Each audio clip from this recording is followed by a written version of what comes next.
Bismillahirrahmanirrahim. Assalamualaikum warahmatullahi wabarakatuh. Alhamdulillahirabbil alamin.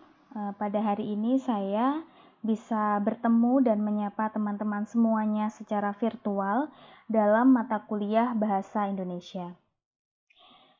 Di minggu ini kita sudah sampai pada pertemuan ketiga. Di RPS masing-masing sudah tertera bahwa di minggu ketiga kita akan bicara mengenai huruf, penulisan huruf lebih tepatnya. Sebelum saya bicara lebih jauh mengenai materi ini, saya kembali mengingatkan kepada teman-teman semuanya untuk mengisi daftar hadir di e-learning IAIN Kediri. Adapun daftar hadir ini seperti biasanya dapat diisi mulai pukul 7 pagi sampai pukul 12 kurang 5 menit malam. Jadi hampir seharian teman-teman bisa isi daftar hadir. Jadi jangan sampai bolong, jangan sampai ada daftar hadir yang kosong karena sayang sekali. Baiklah, kita akan langsung bicara mengenai penulisan huruf. Bicara mengenai huruf, sebenarnya kita semua ini sudah kenal sama huruf sejak duduk di bangku sekolah dasar. Atau bahkan sejak TK kita sudah tahu huruf itu seperti apa. Kita semua juga tidak asing dengan jenis-jenis huruf mulai dari huruf vokal, huruf konsonan, huruf diftong, huruf kapital, huruf miring, huruf tebal, kita semua tidak asing. Kita bahkan sudah tahu ciri dari masing-masing huruf ini. Misalnya huruf vokal terdiri dari A, I, U, E, O. Kemudian huruf konsonan terdiri dari B, C, D, F, dan seterusnya. Kemudian kita juga paham bahwa huruf diftong ini adalah huruf yang berasal dari gabungan dua vokal. Misalnya dalam kata survei, itu ada gabungan huruf E dan I yang membentuk satu bunyi baru, itu yang dinamakan huruf diftong. Kita juga sudah tahu bentuknya huruf kapital, huruf miring, huruf tebal itu seperti apa. Karena kan hampir setiap hari kita menulis menggunakan huruf ya, mulai dari nulis WhatsApp, nulis di e-learning misalnya, atau nulis tugas di laptop masing-masing, kita semua pasti menggunakan huruf. Dan di sana ada jenis-jenis huruf ini. Namun yang masih belum banyak diketahui adalah fungsi dari jenis-jenis huruf ini, terutama fungsi dari huruf kapital, huruf miring, dan juga huruf tebal. Oleh sebab itu, dalam materi ini, fokus saya hanya akan bicara mengenai 3 ejaan huruf ini, yakni huruf miring, huruf kapital, huruf tebal. Untuk huruf vokal, huruf konsonan, dan huruf diftong, saya anggap semuanya sudah hatam. Jadi kita skip untuk pembahasan itu dan langsung bicara mengenai huruf kapital. Jadi sebenarnya fungsi atau kegunaan dari 3 ejaan huruf yang saya katakan tadi sudah terangkum dalam slide ini. Jadi misalnya dalam huruf kapital itu ada 5 fungsi utama. Yang pertama dia menjadi huruf yang harus ada di awal kalimat atau awal petikan langsung. Kemudian dia menjadi huruf yang ada di awal nama diri atau judul dan seterusnya, bisa dibaca sendiri. Kemudian hal tersebut juga bisa dilihat untuk huruf miring dan juga huruf tebal. Jadi kegunaannya sebenarnya sudah terangkum dalam slide ini. Namun saya akan membahasnya satu persatu dan sekarang saya langsung akan ke pembahasan pertama, yakni mengenai huruf kapital. Nah, ini dia, ini tabel singkat mengenai bagaimana pemakaian huruf kapital dan juga contohnya. Untuk pemakaian yang pertama, huruf kapital ini digunakan sebagai huruf pertama awal kalimat dan awal kalimat petikan langsung. Ini ada contohnya ya. Bentar saya pakai laser point dulu. Nah, ini kita bisa melihat di sini untuk huruf pertama awal kalimat ini seperti dalam contoh.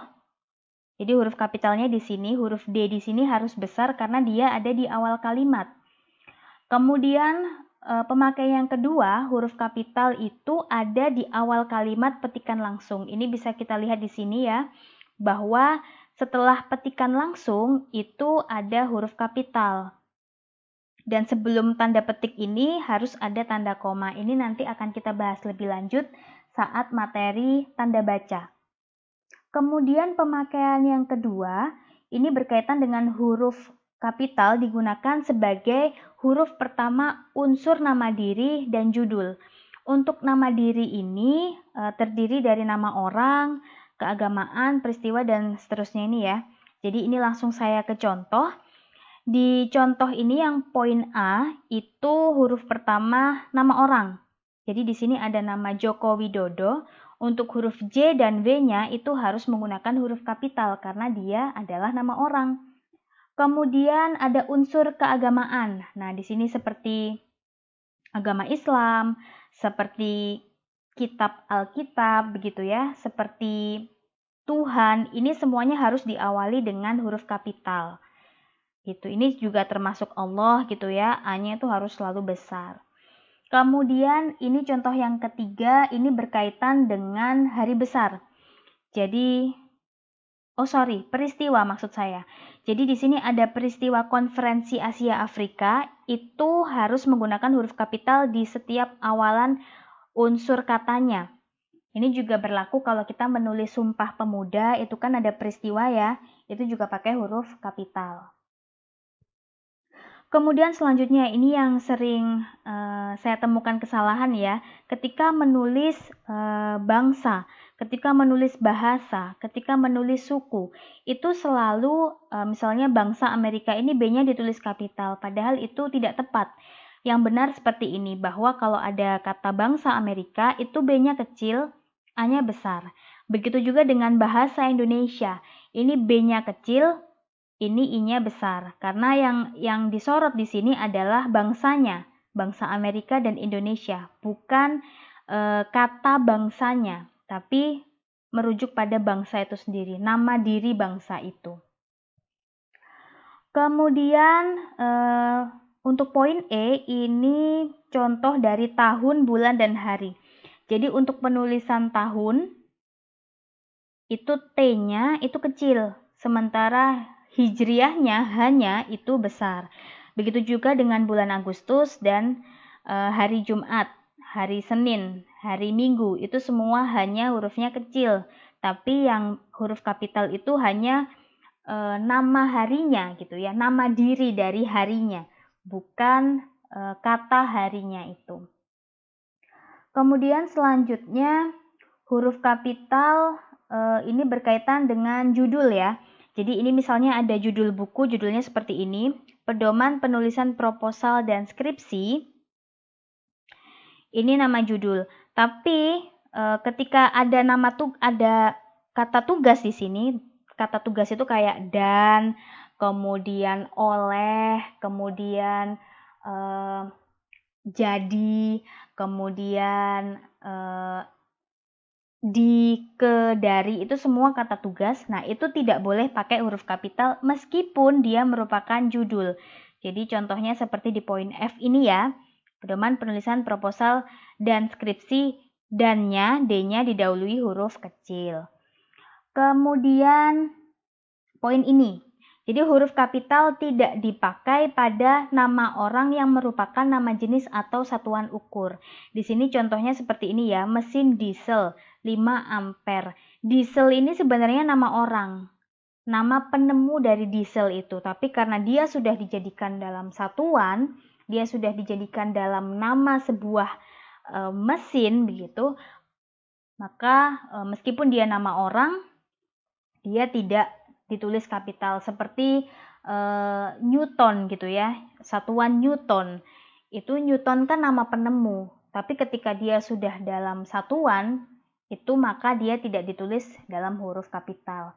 Kemudian poin yang terakhir terkait unsur nama diri dan judul ini, huruf kapital tidak dipakai pada unsur nama orang yang bermakna anak dari. Ini contohnya seperti Ali bin Abi Thalib.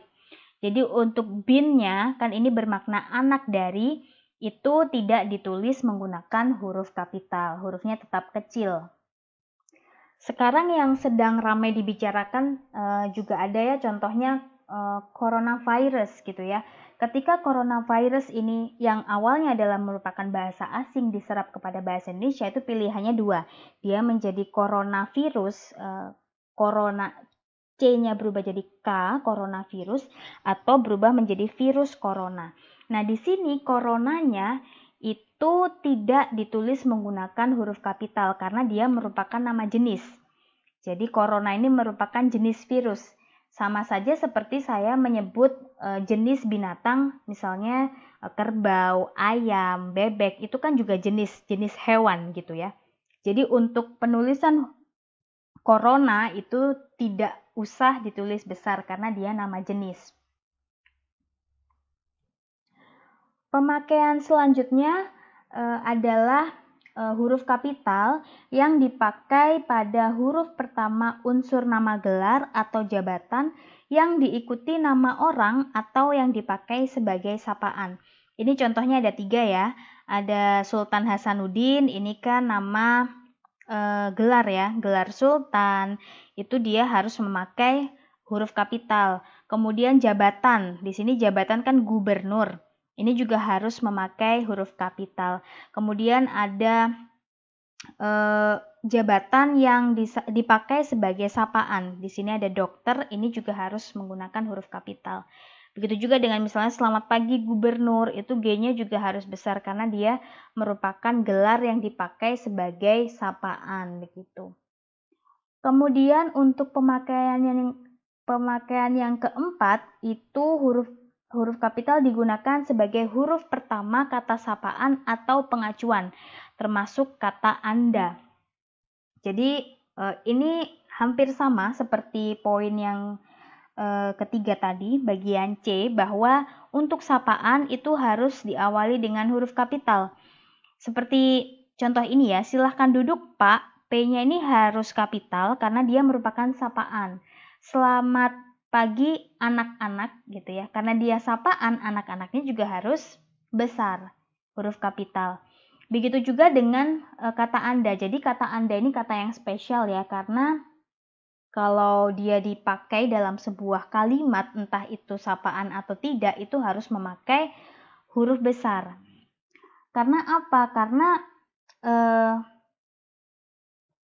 huruf kapital pada kata Anda ini mencontoh dalam bahasa Indo-Jerman, di mana kata Anda ini sebenarnya diciptakan secara khusus pada tahun 1960-an yang membuat namanya Pak Rosihan Anwar. Katanya sih dulu diusulkan oleh orang lain ya, tapi menurut banyak orang ini yang mengusulkan adalah Pak Rosihan Anwar. Di situ beliau sendiri yang menciptakan kata Anda. Awal mula kata Anda ini tercipta karena pada waktu itu bangsa Indonesia ini memerlukan kata ganti orang kedua yang sifatnya bisa formal. Karena kalau kita ketahui ya, dulu itu kata ganti orang kedua hanya ada 2, yaitu kamu dan kau atau engkau. Nah, biasanya kata-kata ini digunakan pada situasi yang informal, padahal kita semua butuh kata ganti orang kedua yang formal. Kemudian Pak Rosihan Anwar menciptakan kata Anda untuk menunjukkan penghormatan. Kata Anda ini kemudian ditulis menggunakan huruf kapital sebagai bentuk penghormatan tadi. Lalu pertanyaannya, kok Indonesia belagu amat sih menerapkan kata Anda ini sendirian gitu? Jawabannya ternyata enggak, karena dalam bahasa Jerman itu juga ada penggunaan kata Anda yang ditulis menggunakan huruf kapital. Beberapa bahasa di Indo-Eropa lainnya juga menggunakan huruf kapital untuk kata-kata sapaan yang sifatnya menghormati. Selanjutnya yang terakhir, ini huruf kapital digunakan sebagai huruf pertama unsur singkatan gelar. Jadi di sini ada contoh ya, Dr. Hari Maksum SPD MPD Cisa. Jadi untuk unsur pertama gelar, jadi ini ada D, ada S, kemudian ada, ini sudah aturan ya, S, P, M, P, ini menggunakan huruf kapital. Sementara kalau untuk Cisa ini dia adalah gelar dari luar negeri, jadi kita mengacu cara penulisan orang luar seperti apa. Ini contoh yang kedua ya. Dr. Hari M. M ini maksudnya maksum. Gitu. Jadi perbedaannya, kalau misal ini adalah singkatan nama orang, dia selalu ada titik setelah nama tersebut, nama yang disingkat. Tapi kalau dia langsung gelar, ini tanpa titik, langsung koma. Begitu. Selanjutnya kita akan bicara mengenai penulisan huruf miring. Di sini saya juga sudah membuat tabel di mana isinya ada 3 fungsi utama dalam pemakaian penulisan huruf miring. Jadi untuk fungsi yang pertama, huruf miring itu digunakan untuk menulis judul buku atau nama terbitan yang dikutip dalam tulisan. Di sini ada 2 contoh. Yang pertama, ini contoh judul buku ya. Jadi judul bukunya adalah Salah Asuhan. Karena ini judul buku, maka ia ditulis miring. Kemudian yang kedua, ia merupakan nama terbitan. Jadi nama terbitan di sini Kompas, jadi dia ditulis miring. Untuk berita gempa bumi di Nias ini kan ada tanda petik, ini nanti akan saya jelaskan di belakang terkait kenapa kok ini ditulis petik. Jadi ada aturan sendiri kalau berita di dalam terbitan atau surat kabar itu harus ditulis petik.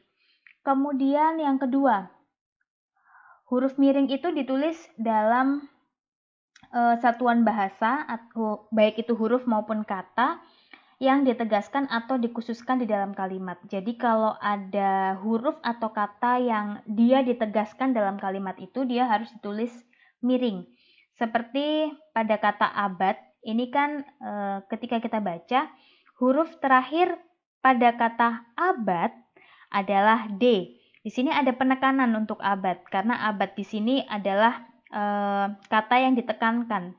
Ini harus ditulis miring. Kemudian ini ada huruf yang dia juga merupakan penekanan, itu ditulis miring juga. Kemudian ini contoh yang kedua, ini juga terkait penekanan ya. Dia tidak diantar tetapi mengantar. Ini fokusnya yang ditekankan adalah kata depan. Jadi ini juga dimiringkan. Kemudian pemakaian huruf miring ketiga terletak pada kata, ungkapan, kalimat, atau teks dalam bahasa daerah atau bahasa asing. Ini seperti contoh ini ya, upacara sijuk ya bacanya mungkin seperti itu, atau upacara tepung tawar ini menarik perhatian wisatawan asing yang berkunjung ke Aceh. Nah, karena ini merupakan kata dalam bahasa daerah, maka dia harus dimiringkan. Begitupun dengan kata, ungkapan, atau kalimat dalam bahasa asing. Ini juga harus dimiringkan. Ini ya, MacArthur berkata, "Old soldier never die, they just fade away." Jadi ini karena ini teks bahasa asing, jadi dia dimiringkan. Bahasa daerah itu juga termasuk kategori bahasa asing ya, jadi dia harus miring. Kemudian di sini ada pengecualian ya. Untuk nama diri dalam bahasa asing tidak ditulis dengan huruf miring. Jadi meskipun dia mengandung unsur kata atau kalimat asing, tapi kalau dia nama diri itu tidak ditulis miring. Seperti ini contohnya, Center Intelligence Agency atau CIA didirikan pada tahun 1947. Nah, CIA ini nggak boleh dimiringkan karena dia nama diri meskipun dia ditulis dalam bahasa asing. Jenis huruf terakhir yang akan kita bahas adalah huruf tebal. Jadi untuk penulisan huruf tebal ini fungsinya lebih sedikit dibandingkan dengan huruf kapital maupun huruf miring. Setidaknya ada 2 fungsi utama dalam penulisan huruf tebal. Jadi fungsi yang pertama adalah huruf tebal digunakan untuk menegaskan atau menghususkan bagian tulisan yang sudah ditulis miring. Jadi kalau ada tulisan yang sudah miring, tapi di dalam tulisan miring itu ada sesuatu yang ditekankan lagi, maka ia harus ditulis menggunakan huruf tebal. Seperti dalam contoh, pada contoh yang A, ini kalimatnya huruf H dalam kata Ramadan seharusnya dihilangkan. Jadi di sini penekanan yang pertama ada pada huruf H. Jadi huruf H ini ditekankan dalam kata Ramadan yang juga ditekankan. Ketika huruf H ini ditekankan dalam kata yang sudah miring, maka dia harus ditulis menggunakan huruf tebal. Kemudian contoh selanjutnya, kata et dalam ungkapan ora et labora berarti dan. Jadi ora et labora ini adalah bahasa Latin. Jadi karena dia merupakan bahasa asing, maka dia harus ditulis miring. Tapi dalam bahasa asing ini ternyata ada huruf atau bagian kata yang ditekankan lagi. Maka karena penekanan tersebut ada di dalam huruf miring, dia ditulis menggunakan huruf tebal. Ini untuk penggunaan yang pertama. Selanjutnya fungsi atau penggunaan huruf tebal yang kedua adalah untuk menegaskan bagian karangan seperti judul buku, bab, atau subbab. Ini biasanya ada dalam penulisan makalah atau skripsi ya. Jadi untuk bagian judul babnya seperti bab 1 pendahuluan itu harus tulis huruf tebal. Begitu juga dengan subbabnya. Saya rasa untuk bagian ini semuanya sudah paham dan sudah sering menulis menggunakan model penulisan huruf tebal seperti ini.